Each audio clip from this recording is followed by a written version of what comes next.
Good morning, class 3. Hope you all are fine. Today we will do the reading of chapter number 1, Living and Non-Living Things. We see different things around us. Look in this picture, different things around us. Some of them are living and some are non-living. Look in this picture, a man, boy and woman, cat and plants are the living things. And toy, television and tables are non-living things.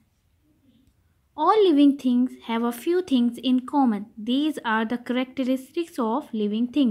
The first characteristics of living thing is they move. Living things can move. Animals move from one place to another in search of food and shelter.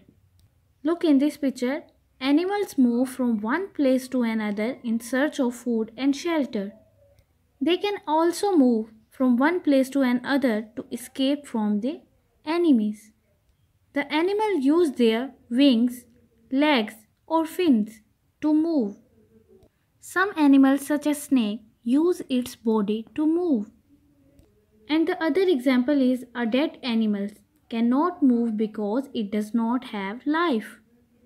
We know that plants do not move from one place to another. They do not have to search for food since they make their own food. But their leaves and flowers are moved. For example, if you touch the leaves of touch-me-not plant, they gather together and close. The second feature is they grow. All living things grow. The first example is kittens grow into cat. Look in this picture, a small plants grow into a big plants. The third feature is they need food. All living things need energy. They get energy from food.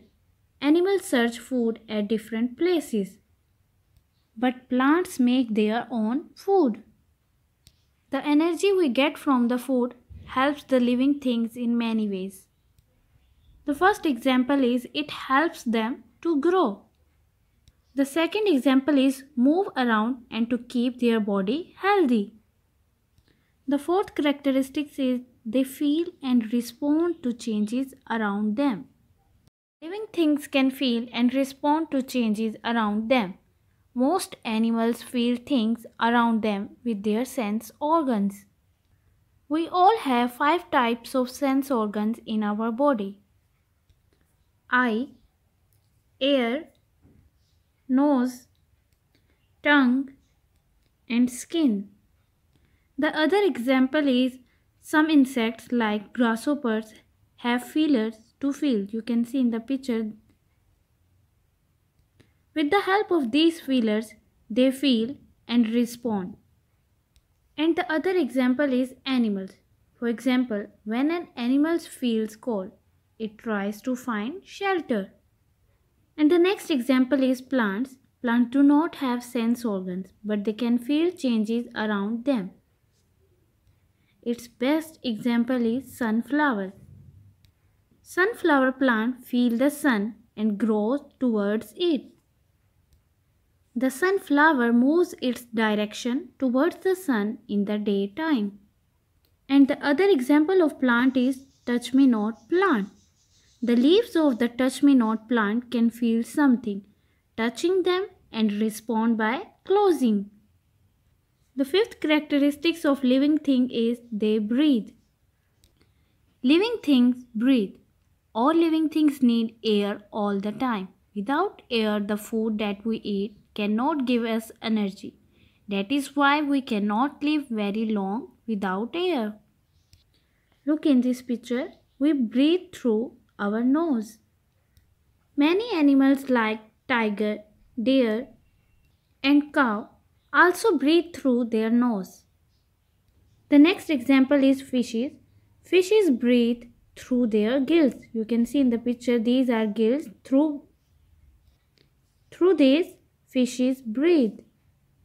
The next example is some animals such as cockroaches and grasshoppers breathe through air holes present in their bodies. You can see in the picture, these are air holes. Through these, grasshopper breathe and exchange gases. Now we see how plants breathe. Plants have small holes in their leaves. You can see in the picture, the leaves, small holes are present. These small holes are called stomata, through which they breathe.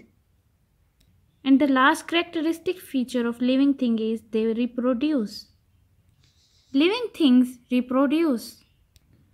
All living things reproduce, that is, they produce other living things of their own kind. Look in this picture. Female animals give birth to young ones or lay eggs from which babies hatch. You can see in the picture, snakes babies hatch from their eggs. The next example is many plants produce seeds, and these seeds grow into new plants. You can see in the picture, seeds grow into new plants. Dear students, I hope you understood the characteristics of living things.